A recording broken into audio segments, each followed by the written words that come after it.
warahmatullahi wabarakatuh. Halo teman-teman online semuanya. Salam sehat untuk kita semua dan selamat datang di podcast Teman Harimu. Sebelum masuk ke topik yang akan kita bahas, sebelumnya perkenalkan dulu nih. Saya Reni Wanita sebagai host atau bisa dipanggil Reni. Episode kali ini tentunya akan memberikan informasi yang menarik untuk didengar. Di sini saya akan mengundang seorang murid SMA jurusan IPS. Udah bisa ketebak belum nih topik yang bakal kita bahas itu apa? Jadi topik yang akan kita bahas adalah tentang konfrontasi terhadap Malaysia. Topik yang menarik bukan? Tapi sebelum memasuki pembahasan, lebih baik kita perkenalan dulu nggak sih sama murid SMA yang akan berbincang dengan kita? Oke baiklah, silakan Kak untuk memperkenalkan dirinya. Halo semuanya, perkenalkan nama saya Ajra Kurnia. Salam kenal ya teman-teman. Baik, Kak Ajra. Silahkan kakak yang satunya. Perkenalkan, saya Bella Syafitri, seorang murid SMA yang sudah mempelajari tentang konfrontasi terhadap Malaysia. Udah pada kenal kan sama murid-murid SMA yang akan membahas tentang konfrontasi terhadap Malaysia? Kalau begitu kita lanjut yuk ke pembahasan. Boleh nggak sih Kak langsung dijelasin ke teman-teman pendengar apa itu konfrontasi terhadap Malaysia? Boleh dong. Di sini saya akan menjelaskan apa itu konfrontasi terhadap Malaysia atau konfrontasi Borneo adalah konflik bersenjata dari tahun 1963 hingga 1966 yang bermula dari penentangan Indonesia terhadap pembentukan Federasi Malaysia. Dilansir dari Ensiklopedia Sejarah Indonesia Kemdikbud, sejarah konfrontasi Indonesia-Malaysia diawali oleh pernyataan Tengku Abdul Rahman tentang keinginannya membentuk Federasi Malaysia yang terdiri dari Malaysia, Singapura, Brunei, Sarawak, dan Sabah.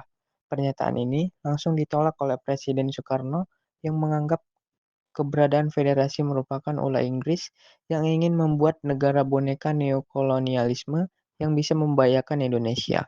Kalau boleh tahu kenapa ya Kak? Pernyataan dari Tengku Abdul Rahman itu ditolak oleh Soekarno. Keberadaan Federasi Malaysia pun dilihat oleh Soekarno sebagai upaya untuk memperkuat dominasi Inggris di wilayah Asia Tenggara. Rencana pembentukan Federasi Malaysia juga mendapat tentangan dari Filipina. Filipina menentang karena memiliki keinginan atas wilayah Sabah di Kalimantan Utara. Filipina menganggap bahwa daerah tersebut secara historis memiliki hubungan dengan Kesultanan Sulu.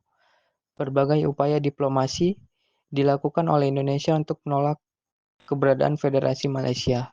Saya pernah dengar nih tentang upaya-upaya yang dilakukan Indonesia, Kak. Tapi saya kurang tahu upaya yang dilakukan Indonesia itu berhasil atau gagal ya, Kak? Upaya tersebut tidak membuahkan hasil, hingga pada akhirnya pada 20 Januari 1963, Soekarno dan Soebadrio menyatakan kebijakan konfrontasi pada pembentukan Federasi Malaysia.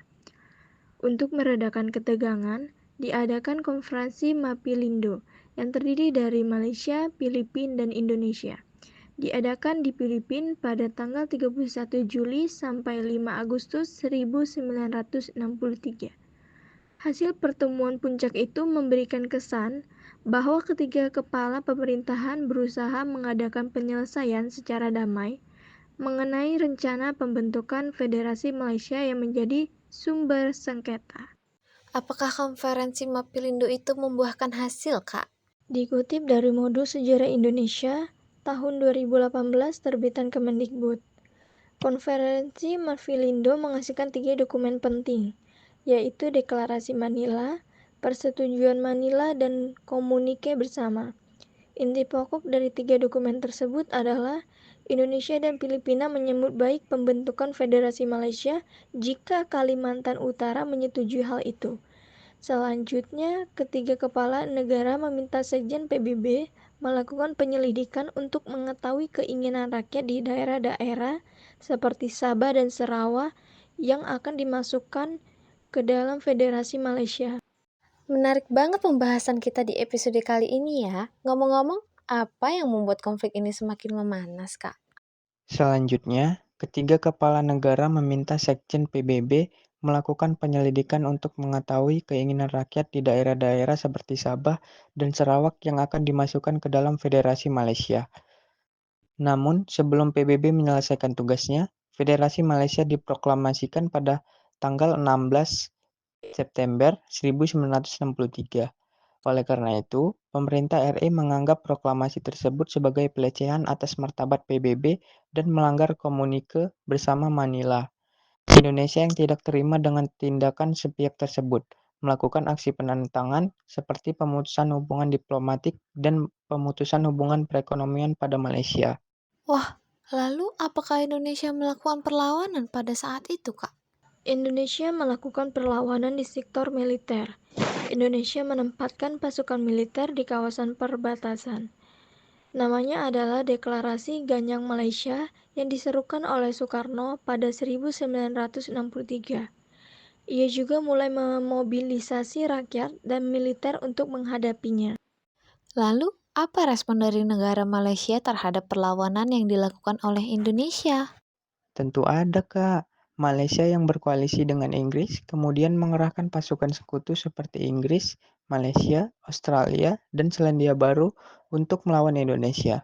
Pertempuran kecil mulai bermunculan di perbatasan Kalimantan yang menghasilkan korban tewas sekitar 590 jiwa untuk pihak Indonesia dan 114 jiwa dari pihak Inggris, Australia, dan Selandia Baru. Pada saat pertempuran ini terjadi, apakah ada negara lain yang ikut meredakan pertempuran ini? Kalau ada, boleh dong diberi contohnya, Kak? Kebetulan ada, Kak, negara-negara yang ikut mendamaikannya. Di antaranya ada Amerika Serikat, Thailand, dan Jepang. Contoh upayanya seperti perundingan yang mempertemukan Soekarno, Tengku Abdurrahman, dan Diosdado Macapagal di Tokyo pada tahun 1964. Namun upaya ini tidak membuahkan hasil yang baik dan mengalami kegagalan. Di saat yang sama, Indonesia menuding PBB tidak berupaya untuk mendamaikan konflik. Bahkan, PBB menerima Malaysia sebagai anggota tidak tetap pada tanggal 7 Januari 1965. Kekecewaan ini membuat Indonesia mengundurkan diri dari PBB. Situasi ini pun membuat kebijakan politik di luar negeri Indonesia berubah total. Oh iya Kak, tadi disebutkan ada yang namanya Ganyang Malaysia. Mungkin para pendengar, teman-teman online kita masih asing ya sama yang namanya Ganyang Malaysia, karena saya juga kurang paham apa itu Ganyang Malaysia. Boleh dijelaskan Kak, apa itu Ganyang Malaysia? Memang kayak masih asing ya dalam sejarah ini. Oke, tapi nggak apa-apa, saya jelaskan biar semuanya paham ya. Ganyang Malaysia adalah sebuah ungkapan yang dilontarkan Presiden Soekarno dalam merespon peresmian pembentukan Federasi Malaysia pada tanggal 16 September 1963. Pernyataan Soekarno ini diiringi dengan aksi politik dan militer yang bertujuan untuk menggagalkan pembentukan Federasi Malaysia. Pada saat kampanye Ganyang Malaysia yang digaungkan Presiden Soekarno pada tanggal 20 Januari 1964, Menteri Luar Negeri Dr. Soe Badrio mengumumkan bahwa Indonesia mengambil sikap bermusuhan terhadap Malaysia. Untuk menyikapi konflik regional Ganyang Malaysia ini, tanggal 3 Mei 1964, Presiden Soekarno menyerukan Dwi Kora atau Dwi Komandan Rakyat untuk menghancurkan Federasi Malaysia. Jadi Dwi Kora itu bentuk upaya menghadapi konflik ini ya? Kalau boleh tahu, apa sih isi dari Dwi Kora itu? Isinya ada dua, yaitu satu, perkuat ketahanan revolusi Indonesia, dua, bantu perjuangan revolusioner rakyat Malaya, Singapura, Sarawak, dan Sabah untuk menghancurkan Malaysia. Kalau perkuat ketahanan revolusi Indonesia itu kan nggak mungkin cuman pemerintahan aja ya Kak. Kalau boleh tahu bagaimana dan apa sih hal yang dilakukan oleh pemerintah maupun rakyat untuk mendukung adanya Dwi Kora ini? Untuk mendukung Dwi Kora, pemerintah membuka pendaftaran sukarelawan untuk dikirim berperang ke wilayah seperti Sabah dan Sarawak. Sementara para rakyat dan ABRI menyambut baik dan mendaftarkan diri sebagai sukarelawan Dwi Kora. Terhitung jumlah rakyat dan ABRI yang mendaftarkan sebanyak 21 juta orang. Pihak militer juga memutuskan untuk melibatkan personal militer yang lebih banyak guna mendampingi dan memperkuat para sukarelawan di daerah musuh. Namun, operasi perang yang dilakukan ini adalah perang bayangan atau proxy war karena tidak ada pasukan resmi yang dikirim. Di lain sisi, dilakukan proxy war guna menghindari perang secara terbuka karena tidak adanya dukungan bagi Indonesia dari negara lain. Sementara kala itu, Malaysia mendapatkan perlindungan dari Inggris, Australia, dan Selandia Baru. Hal ini dinilai akan mengepung Indonesia dari berbagai arah. Ada istilah lain lagi ya yang namanya proxy war. Proxy war ini perangnya berlangsung lama atau cepat? Atau seberapa lama gitu? Pertempuran antara Indonesia dan Malaysia ini berlangsung pada sepanjang tahun 1964 hingga tahun 1965. Kalau melakukan penyerangan itu kan pasti nggak jauh-jauh ya Kak dari yang namanya taktik. Soalnya kita kalau main game aja harus menggunakan taktik gitu biar kita bisa cepat menang atau bisa mengalahkan yang lain. Nah, kalau dalam penyerangan ini taktik apa ya Kak yang digunakan Indonesia untuk memenangkan pertempuran ini? Tentu ada, Kak. Indonesia melakukan taktik aksi sabotase dan teror di Singapura untuk menghancurkan Malaysia. Wah, kelihatan serem banget ya. Kapan dan di mana sih aksi sabotase itu dilakukan, Kak? Di Hotel McDonald, Singapura pada 10 Maret 1965, dini hari diledakkan bom serta guncangan hebat di Hotel McDonald yang di dalamnya terdapat puluhan orang sipil Singapura. Ledakan yang dilakukan oleh Usman dan Harun menewaskan 3 orang dan puluhan orang mengalami luka-luka sehingga trauma dan kebingungan tersebar di seluruh Singapura. Karena kurangnya perlengkapan, usaha ini hampir semuanya gagal. Perjuangan Indonesia hampir gagal. Lalu, bagaimana dengan negara Singapura dan Federasi Malaysia? Karena berbagai serangan dan aksi sabotase Indonesia di Singapura, kondisi di Singapura mengalami kekacauan dan konflik internal, membuat pemimpin Malaysia mengeluarkan Singapura dari keanggotaan Federasi Malaysia. Hal ini membuktikan bahwa usaha Indonesia menghancurkan Federasi Malaysia mulai membuahkan hasil. Namun Presiden Soekarno tetap tidak berhasil memenuhi ambisinya untuk menghancurkan Federasi Malaysia atau menggenyang Malaysia. Hal ini dikarenakan terjadinya kekacauan dan penggolakan di Indonesia. Misalnya pada tanggal 30 September 1965 terjadi kudeta berdarah militer Indonesia yang menewaskan beberapa jenderal terbaik Indonesia, sehingga seluruh prioritas pemerintah dialihkan ke dalam negeri. Meskipun kudeta berdarah ini digagalkan, kekuasaan Presiden Soekarno lambat laun berkurang secara signifikan, yang pada akhirnya pemerintahan Soekarno digantikan oleh pemerintahan Orde Baru atau pemerintahan yang dipimpin Presiden Soeharto. Namun langkah yang diambil pemerintah Soeharto ini sangat berbeda dengan pemerintah Soekarno. Selain lebih condong ke arah blok barat, pemerintah Soeharto mengambil sikap damai dengan Malaysia yang berupaya mengakhiri konfrontasi. Sehingga pada tanggal 11 Agustus 1966, Indonesia dan Malaysia resmi berdamai dan akhirnya periode konfrontasi Indonesia-Malaysia pun berakhir. Oh, jadi Soeharto ini tidak melanjutkan jalan yang diambil oleh Soekarno ya, Kak. Beliau malah menjalankan perjuangan baru dan lebih memilih untuk mengambil jalan damai, sehingga akhirnya Indonesia dan Malaysia resmi damai. Benar tuh Kak, Indonesia dan Malaysia resmi berdamai pada masa pemerintahan Soeharto. Setelah adanya peperangan, pasti ada dampaknya dong ya kan, Kak? Bisa disebutin, Kak, dampak negatifnya? Menarik, bisa banget Kak. Jadi dampak konfrontasi Malaysia sampai Indonesia tidak hanya memberikan dampak negatif bagi hubungan bilateral kedua negara, namun juga menimbulkan korban jiwa yang cukup banyak. Operasi militer yang dilakukan Indonesia di perbatasan mengakibatkan tewasnya para tentara dan warga sipil dari kedua belah pihak. Selain itu, konfrontasi ini juga memberikan tekanan ekonomi bagi Indonesia. Upaya ganyang Malaysia yang dilakukan Indonesia menguras sumber daya dan anggaran negara pada saat perekonomian Indonesia sedang dalam kondisi sulit. Oke, baik. Jadi itu dampak negatifnya ya, teman-teman sekalian. Coba sekarang sebutin juga dong, Kak, dampak positifnya. Tindakan Presiden Soekarno melakukan konfrontasi ke Malaysia sangatlah tepat, sesuai dengan garis kebijakan politik luar negeri Indonesia yang bebas aktif. Indonesia tidak menghendaki negara tetangganya menjadi antek-antek negara kolonialis dan imperialis. Apabila suatu negara-negara di Asia Tenggara dapat dikuasai oleh kekuatan kolonialis dan imperialis, maka wilayah tersebut akan dijadikan dasar bagi penyebaran pengaruh mereka dan bahkan penguasaan mereka atas bangsa-bangsa dan negara-negara di sekitarnya. Ini kita sudah mengetahui apa itu dampak positif dan negatif dari konfrontasi terhadap Malaysia. Jadi kita sebagai masyarakat bisa mungkin mencontoh hal positifnya ya teman-teman.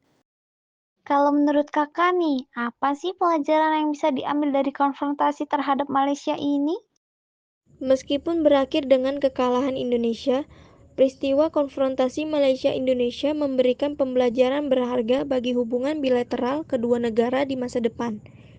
Konflik ini menunjukkan perlunya upaya diplomasi dan dialog yang lebih intensif untuk menyelesaikan perselisihan. Konfrontasi juga menyadarkan pentingnya membangun saling pengertian dan menghormati kedaulatan masing-masing negara di kawasan Asia Tenggara. Namun di sisi lain, peperangan ini memperluas semangat nasionalisme Indonesia. Seru banget ya kalau kita mempelajari tentang sejarah. Kita jadi tahu gimana perjuangan negara kita pada zaman dahulu, mengapa, kapan, dan di mana. Itulah sebabnya juga kita harus menghargai dan menghormati jasa para pahlawan kita yang telah berjuang untuk Indonesia, negara yang kita tinggali sekarang. Selain itu, kita jadi bisa menyimpulkan bahwa salah satu faktor penting yang mendorong Indonesia melakukan konfrontasi adalah keinginan untuk mempertahankan pengaruh regionalnya di Asia Tenggara. Pembentukan Federasi Malaysia dianggap mengancam dominasi Indonesia di kawasan ini. Masih banyak lagi perjuangan pahlawan untuk negara kita, yang mungkin kalau diceritakan juga menambah kesadaran kita untuk selalu dan tetap menghargai jasa para pahlawan kita, Kak. Berhubung kita sudah mau sampai di akhir episode hari ini tentang konfrontasi Malaysia-Indonesia ini, mari kita sama-sama menyimpulkan apa yang sudah kita bahas sedari tadi ini. Jadi kesimpulannya yaitu konfrontasi Malaysia-Indonesia terjadi pada periode 1963 sampai 1966, merupakan konflik politik dan militer antara Indonesia dan Malaysia. Konfrontasi ini dipicu oleh penolakan Indonesia terhadap pembentukan Federasi Malaysia yang digagas oleh Inggris. Indonesia menganggap Federasi Malaysia ini sebagai perpanjangan dominasi kolonial Inggris di wilayah Asia Tenggara. Kebijakan Ganyang Malaysia untuk menghalangi pembentukan Federasi Malaysia, Indonesia melancarkan kebijakan Ganyang Malaysia yang mencakup berbagai upaya, yaitu operasi militer dengan mengirimkan pasukan tentara Indonesia untuk melakukan infiltrasi dan penyerangan di perbatasan Malaysia. Propaganda dengan mengeluarkan pernyataan-pernyataan resmi pemerintahan Indonesia yang menolak dan mengecam pembentukan Federasi Malaysia. Diplomasi dengan melakukan lobby dan tekanan politik di tingkat internasional agar Federasi Malaysia tidak terbentuk. Konfrontasi Malaysia-Indonesia akhirnya berakhir dengan kekalahan Indonesia setelah terjadinya kudeta G30S PKI dan peralihan kepemimpinan Indonesia ke Soeharto. Kegagalan konfrontasi ini memberikan dampak negatif bagi hubungan Indonesia dan Malaysia. Namun di sisi lain juga memperkuat semangat nasionalisme Indonesia. Baiklah teman-teman online semuanya, jadi itu penjelasan tentang konfrontasi terhadap Malaysia. Sudah dijelaskan. Kita bisa merasakan kekecewaan yang sangat dalam tadi bersama ya teman-teman. Saya ucapkan terima kasih banyak kepada tamu kita, Ajra dan Bella, seorang siswa SMA jurusan IPS yang sudah menjelaskan secara terperinci tentang topik kita hari ini, yaitu konfrontasi terhadap Malaysia. Perspektif Anda telah memberikan makna yang lebih dalam percakapan kita. Jika Anda mendengar pesan ini, Anda telah mendengarkan seluruh episode hari ini. Dan untuk itu, kami ingin mengucapkan terima kasih dari lubuk hati kami yang terdalam atas dukungan dan terima kasih telah mendengarkan hingga episode ini berakhir. Semoga episode kali ini bermanfaat bagi kamu. Jika Anda menyukai cerita ini, silahkan tinggalkan ulasan di sosial media yang paling sering Anda gunakan. Dan jika Anda menikmati episode ini, berlanggananlah ke podcast Teman Harimu untuk wawancara yang lebih menggugah pikiran. Komentar Anda membuat kami terus maju. Tetaplah hidupkan imajinasi dan rasa ingin tahu Anda. Harap Anda menikmati episode baru ini. Tetaplah menjelajahi hal yang tidak kamu ketahui. Teruslah belajar, tumbuh, dan bereksplorasi bersama kami. Terima kasih sudah mendengarkan. Sampai jumpa di lain waktu.